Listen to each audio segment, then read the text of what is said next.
La besace. Jupiter dit un jour : que tout ce qui respire s'en vienne comparaître aux pieds de ma grandeur. Si dans son composé quelqu'un trouve à redire, il peut le déclarer sans peur, je mettrai remède à la chose.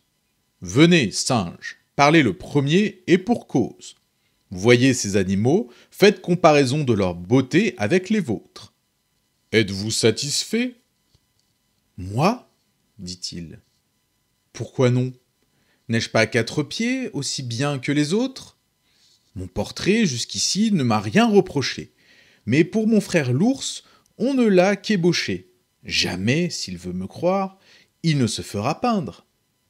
L'ours, venant là-dessus, on crut qu'il s'allait plaindre.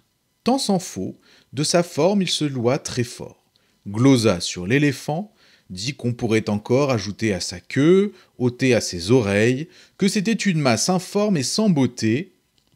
L'éléphant, étant écouté, tout sage qu'il était, dit des choses pareilles. Il jugea qu'à son appétit, Dame Baleine était trop grosse. Dame Fourmi trouva le ciron trop petit, se croyant pour elle un colosse. Jupin les renvoya, s'étant censurés tous, du reste content d'eux.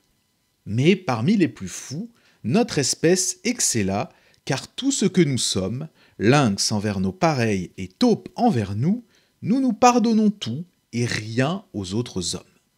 On se voit d'un autre œil qu'on ne voit son prochain. Le fabricateur souverain nous créa besaciers tous de même manière, tant ceux du passé que du temps d'aujourd'hui. Il fit pour nos défauts la poche de derrière et celle de devant pour les défauts d'autrui.